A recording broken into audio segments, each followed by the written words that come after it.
Well, good morning. My name is Brian Jones, and if you're new here, I'm one of the pastors. I'm the guy that gets to teach and lead staff and love on people around here, and it's a privilege that we get to spend time together, and I'm honored that out of all the time that you have today, you chose to spend it with this group of people. We especially want to say hello to those of you who are joining us online, particularly those of you who are friends of people here who might join at some point. We're really looking forward to meeting you.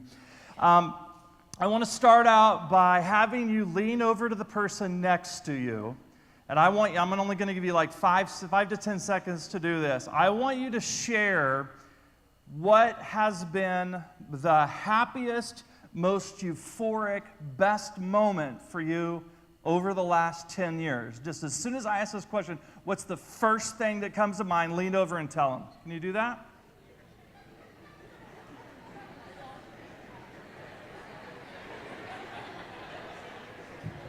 All right, good, great. All right, that's too much happiness, come on. Let me tell you about my moment. My most euphoric, happy moment over the last decade happened for Lisa and I's 25th anniversary. We went to Paris. I don't know how many of you have been to Paris. When we drove up on the city of love, the anticipation was building. The very first thing we saw was the Eiffel Tower in the distance. And, I leaned over to Lisa and I said, you wait your whole life to see things like this. You always see it in photos, but to see it in person is pretty remarkable. We went by the Notre Dame, which was the coolest thing ever. Later in the trip, we actually went up at night, went up into the bell tower, hiked all around the top overlooking the city at night, which was just magical. I went by the Arc de Triomphe, which was pretty amazing, all the historical things that happened around there. And those of you who are French speakers, you're going to have to tell me if I said this correctly. We drove down the Champs-Élysées. Did I say that correctly? All right, parlez du français, those of you, all right? Beautiful, just absolutely stunning. One of the most famous avenues in the world. Everyone in Paris sits out in these quaint little cafes with all the chairs facing outward and looking at people. And for lunch, I said, let's go to a French bistro, and I'm getting escargot. Let's do this, which was as gross as the picture would let on. Later on, we went to the Louvre. Those of you who have been to the Louvre, the historical treasures that are there, man, I honestly wish we could have taken days and days to walk through that. Most disappointing thing in the Louvre? The Mona Lisa. Not going to lie. You see the Mona Lisa and you're like, you know what? It's like when I went to, Plymouth Rock. I'm looking for the Rock of Gibraltar out in the bay. Where is it? It's this little 5-foot, no, it's a star. Anyway. We strolled through quaint parks. People were taking dancing lessons on the Seine.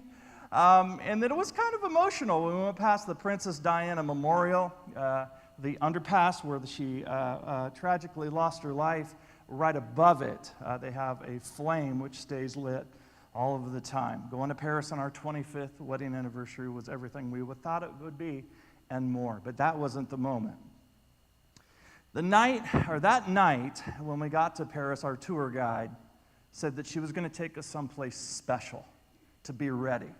So we all hopped in the car, and at 9 o'clock, we tore off to this spot. I had no idea where we were going, turned the corner, and went down to this spot, and where are we? What are we doing? And she said, okay, it's 9:59. Are you ready? 3, 2, 1. And then the lights came on the Eiffel Tower. And my crude photography skills don't do any justice to what an extraordinarily magical moment that was for me. But that still wasn't the moment.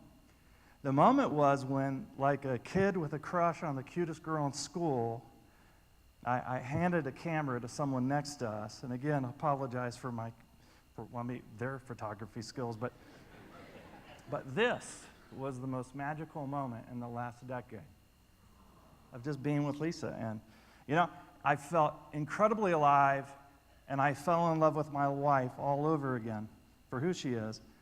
And I wanted to share that with you. I wanted to share that with you for this reason. I can't stand looking at the Eiffel Tower now. And you want to know why?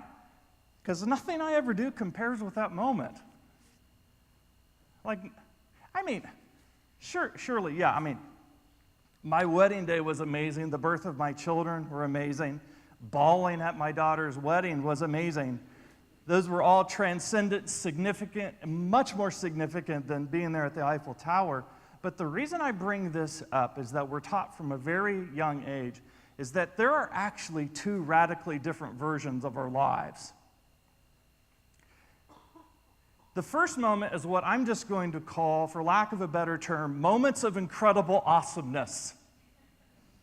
That version of our life is amazing. These are the mountaintop experiences that we all have in life. Like the day that you graduated from college, or you ran a Spartan race or a marathon. You know, what an accomplishment. You were there for your great-great-grandmother's 100th birthday.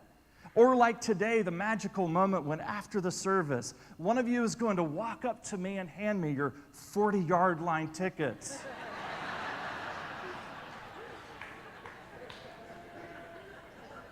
You're going to hand me tickets to the Eagles-Viking games tonight, and you're going to look at me and say, because you're the greatest pastor in the world, your words, not mine, and because I don't want to go to hell, I'm giving these to you. I do not want to rob you of the magic of that moment, right? These are what Abraham Maslow called peak experiences. Do you guys remember Maslow from school? Maslow was made famous later on by other people that basically took his research and then applied it to more practical terms for Maslow's hierarchy of needs. Basically, there are base physiological needs like food and water. And then once you take care of those, then you can be interested in things like safety, and then things like belonging. And once those are in place, things like self-esteem, until you reach what Maslow would call self-actualization. Now, what you need to understand if you read anything by Maslow, this was not his interest. It's not Maslow's interest at all. Now, I don't know if you know this. There's been a lot of research lately that actually has upended Maslow's research on what are the most important basic needs in life. Based on a longitudinal study that has been going on for decades, international researchers and psychologists have revised the chart, and now Maslow's chart now looks like this right here. In fact, a team of crack researchers discovered there are, in fact, more important things in life than food and water. So Maslow was not interested in a hierarchy of needs. That came long after his research, people who incorporated that for their own purposes. What Maslow was interested in, what he called peak experiences. In other words, what conditions must be present for peak experiences in life to occur. Mountaintop experiences of euphoria when you feel totally alive. What has to be in place for that to occur? For instance, homeless people freezing on the ground do not have peak experiences. So Maslow obsessed over this idea and argued that if we could just figure out what it took to provoke a peak experience and then stay in those incredible moments of awesomeness, how amazing life would be, right? The problem is, as you know, there's another version of our lives. It's called, for lack of a better term, the monotonous daily grind. This is the version of our lives that we live in 99.9999999. I'll stop being obnoxious, but I'll keep going on. 9999, part of our lives. This is the version no one wants to post online. This is waking up, going to work, staying on 422 for an hour and a half, coming home, staying on 422 for another hour and a half, eating dinner, helping the kids with homework, going to bed, wash, rinse, repeat the exact same thing over and over again. Now, there's absolutely nothing wrong with the monotonous daily grind, except Once we've had moments of incredible awesomeness, we become like crack addicts. Give me one more. No. Now I want one more. Now I want them every single day of my lives. In fact, for those of you who are here today, particularly those of you who are new, this is the number one issue you must solve in life. The first person to pick up on this was a guy named William James, who was to become what is later called a psychologist. But at the time, he was just a researcher into what motivates human beings to do what they do. In 1902, he released his research, and he called the book The Varieties of Religious Experience. And he said this. He said, if we were to ask the question, what is human life's chief concern? One of the answers we should receive would be, it is happiness. How to gain, how to keep, how to recover happiness is, in fact, for most men at all times, the secret motive of all they do and of all they're willing to adore. In other words, according to James, once we experience a moment of incredible of happiness, our lives resemble the floor of a crack house where we're laying on the ground. Give me one more hit, give me one more hit, give me one more hit. Come on. Give me one more, give me one more, give me one more. James argues that we spend every moment of our monotonous daily grind plotting how we can tear Clark Kent's clothes off and find another peak experience. Now, you think that's crazy? Think back to how you thought this whole past week. And tell me if you disagree. Right? All week long, every person in this room was looking forward to something. Could have been the game coming up, could have gone out partying, some trip that you were going to take. All week long in your monotonous daily grind, you were thinking and planning to do something that was going to make you happy. We all do it. Something else that was going to bring you happiness other than what you were doing. And so James argues that this is the reason we're unhappy. Unhappy people are unhappy because they don't know how to find happiness in the monotonous daily grind of their lives. They constantly need another peak experience somewhere. This weekend, this Thursday, this Friday. And so as Blaise Pascal says in Pensée, all of humanity's problems stem from man's inability to sit quietly in a room alone. There are two words unhappy people use more than any others. When and then. When and then are the two most dangerous words in the English language. When my cancer is in remission, then I will be happy. Because right now, I can't be happy. When I'm married, then I'll be happy. Because right now I'm single and I can't be happy. When my divorce is finalized, then I'm going to be happy. Like when I start all over and fresh and I'm out there, well, that's when I'm going to be happy. When I have children, then I'll be happy. Or when my child's behavior problems are fixed, then I'll be happy. When I make enough money, I'll be happy. Or gosh, when I retire, then I'll be happy. And some of you are like, when I die, I'll be happy. The problem with this future language, as Pascal says, is that since we are always planning how to be happy, it is inevitable that we should never be so. And deep down, you and I both know that this is true. How many genuinely happy people do you know? I'm not talking about happy like immediately after they did something really cool because they have a happiness hangover. I'm talking about genuinely happy people who were happy in the daily grind. How about you? Be honest. How about you? Let me ask this question a different way. If you were to go back and to remove all the times over the past 7 days since last Sunday, and you removed all the times that you were thinking about and anticipating and planning, all of the incredible moments of happiness that you were going to have, that different job, the Eagles game on Sunday, the vacation that you want to take, getting wasted this weekend, having sex with that person, either in person or in your mind, that restaurant that you're going to go to, that weekend getaway that you're planning, or your kid's game on Thursday night. If you removed all of those things from your mind, what would you have left? Like, what would be left in your life? There are two things I want you to know. Number one, there's nothing wrong with mountaintop experiences. They're really, really cool when they happen. Let me tell you about another mountaintop experience of mine.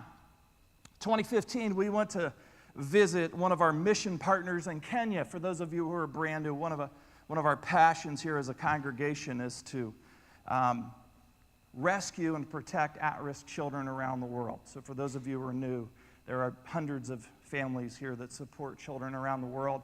We've rescued children from trafficking all around the world. We just are rescuing babies in 2018 in Somalia. It's a passion of ours. Now, in 2015, we flew into just south of South Sudan on the border with our dear friend Mary Kamau to visit a school that she had just started with all of our partners and with all of our support. We were reaching in that area the people called the Turkana people. And the problem is there's severe poverty because of a drought that has been going on for a long, long time. And so what happens is men, because it's a polygamous culture, they will go to families and they will, as soon as a woman becomes pregnant, they will say, if it's a daughter, I want to buy your daughter. I'm going to pay you right now money. And as soon as she turns 12, as soon as she has her first period, I want you to give her to me and I'll marry her. She'll become my fourth or my fifth or my sixth or my seventh wife. So these people are starving, so they do that. And so we've started a school there. And so the social workers and the teachers go out into the bush. And this is truly the bush. This is National Geographic kind of stuff. And they tell the families, don't sell your daughters because we'll feed them and we'll take care of them. We'll give them an education. We'll give them clothes, 2 meals a day. We're going to change their lives. Don't sell your daughters. So their school has just exploded. 600 kids. And it's so sad because the kids don't want to go home. They're like sleep on the steps of the school. And so anyway, we landed on this airstrip. It seemed like the edge of the earth. It was a bazillion degrees. And I apologize for the poor quality of this video, but we go to this school, and it wasn't even a school day. So all 600 of these children walked for 2 to 3 to 4 to 5 to 6 miles just to say hello to me. And this is how they greeted us.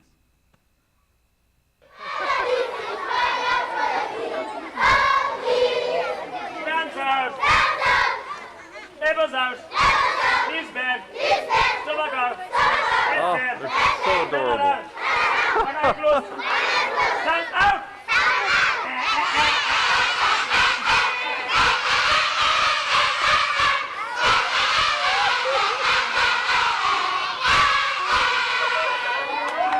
Yes!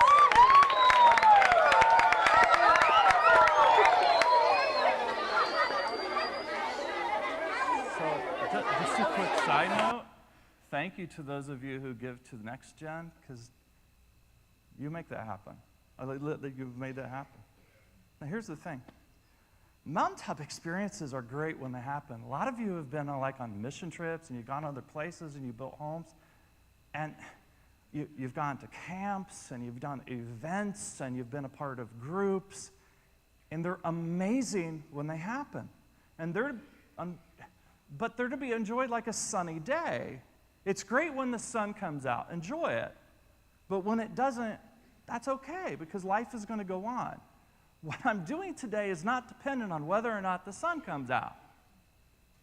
I create an approach to life that is dependent on constantly looking forward to these things that are going to make us happy, one peak experience after another, is a terrible way to live our lives.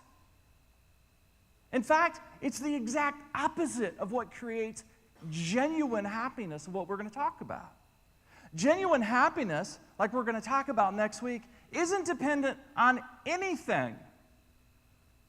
We're going to talk next week about how you can be genuinely happy whenever, wherever, regardless, without peak experiences. And here's the thing. Here's what's concerning to me about those of you who are believers, those of you who are Christians. Do you even know how to be a Christian without looking forward to your next Christian hit of spiritual awesomeness, like a crack addict? Like, oh, I felt so close to God at that particular service, or at that thing, or next to that person, or next to that trip. A lot of us what we do is we take this approach to life before we become Christians, and then we translate it into our Christian life. We don't even realize we're doing it. This is such a problem. It was the very first thing Jesus talked about in the Sermon on the Mount. Matthew chapter 5 says this: "Blessed are the poor in spirit, for theirs is the kingdom of heaven." Please pay attention to this. Please get this point. Blessed are those who mourn. Blessed are they that are meek. What we miss in this is, and primarily because of its poor translation, is that the word makarios in Greek, if you're going to translate it for 21st century, 2018 people, makarios in Greek means happy. Why do the translators use the word blessed? Here's why. A quick 20-second historical lesson. In 1611, King James paid, well, it was before that, a bunch of translators to create an English translation of the Bible. It's called the King James Version. How many of you grew up reading the King James Version of the Bible? All 2 of you. Okay. Yes. My Southern Baptist friends, we love you, brothers. We love you. We love you. Anyway. So King James Version, right, in 1611 became the thing that shaped the English language. And so the problem with creating a contemporary translation in 2018 is that nobody wants to go to their great-grandmother's funeral and have the pastor stand up and read the 23rd Psalm that begins, "The Lord is my shepherd, he meets all my needs," which is what it says. They want to hear, "The Lord is my shepherd," what? "I shall not want." Why? Because it means something. Why? Because of the stupid King James Bible. Same thing here. This is one of the most popular passages in the Bible. The Beatitudes, what it really says is, happy are the poor in spirit. Happy are those who mourn. And you read it that way, you're like, what? Happy are the meek. And it goes on and on and on. Jesus is saying you can be happy in the monotonous daily grind. In fact, you can be happy when really terrible stuff is happening. He says, if you listen to me, I will teach you genuine happiness, unlike anything you've ever experienced in this culture. This shallow, motivational, self-help, rah crap that we learn from the culture. Here's the other thing. Being a Christian does not automatically make you happy. We never say this, but can I get an amen? Amen. How many of you know Christians that are unhappy? You know what I'm saying? It's like, oh, you're happy, tell your face. That ain't working. It's not working. Becoming a Christian may change where you're headed, where you're going, but it does not automatically change how you're living. I talk to Christians all the time that will tell me, oh, I'm just going to focus on my relationship with God, and that will make me happy. No, it won't. Please listen. Obviously, you need to work on growing closer to God. That's what we do around here. But focusing on your relationship with God will not make you any more happy any more than focusing on your relationship with God will automatically make you a good parent or good with money. Of course, it's important. But just being a Christian will not make you happy. And so that's why we're kicking off this series today called the Happiness Challenge. We're going to learn how to be genuinely happy in the daily grind. When we have problems. When other people would be unhappy, we can be happy. And so I have really good news for you. A lot of you are thinking deep down, and you may have never articulated this, there's something wrong with me. I'm fundamentally broken in some way. That deep down I'm flawed because I keep hungering for something more. Like, I've already done the Jesus thing, but I'm still hungering for more. What's wrong with me? I have very good news for you. The good news is the reason you're unhappy is not you. The problem is the approach you're using. And once God helps us change our approach to happiness, your marriage is going to change. I mean, fundamentally change. Because right now, let's be honest, you're not a nice person to be around. Turn around and lean over to your husband right now and say, are you listening to that? No, but seriously, like a lot of you are concerned, and like I will talk to people all the time. They're like, listen, I'm doing all this stuff, but it's not working. And what they're saying is this core issue has not been solved.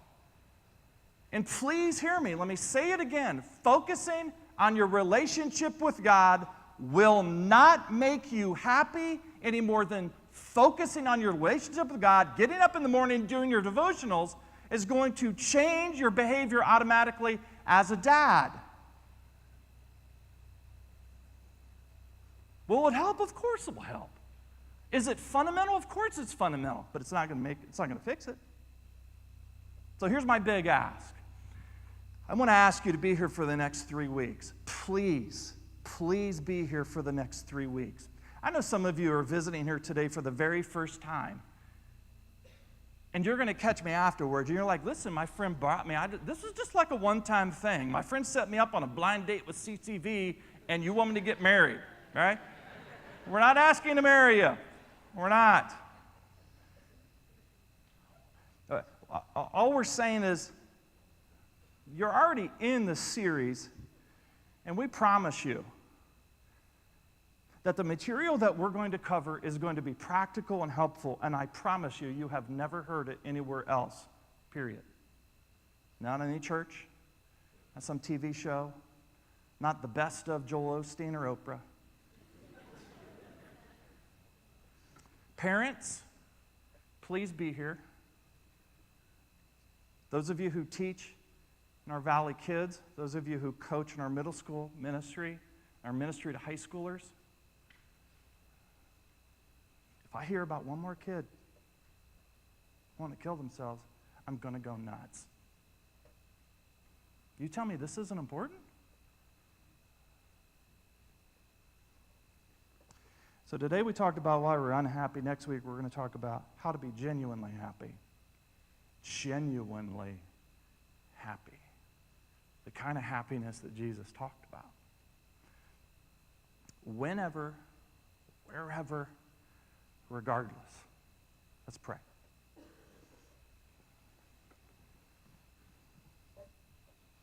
Please help us, God.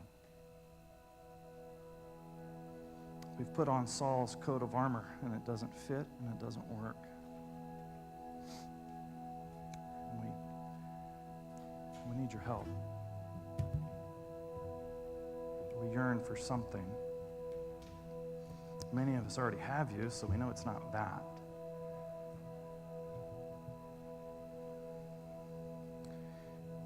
Teach us to be happy when we mourn. Teach us to be happy when other people make us feel meek. Teach us to be happy when we're persecuted. Teach us to be happy when we're hungry. Teach us to be happy when we're in pain. Teach us to be happy when we're searching. Teach us to be happy when we're questioning. God, teach us to be happy, we pray. In Jesus' name. Thanks for watching today's message. For more practical resources to help you and your family, please go to Brian's website at happinessable.com.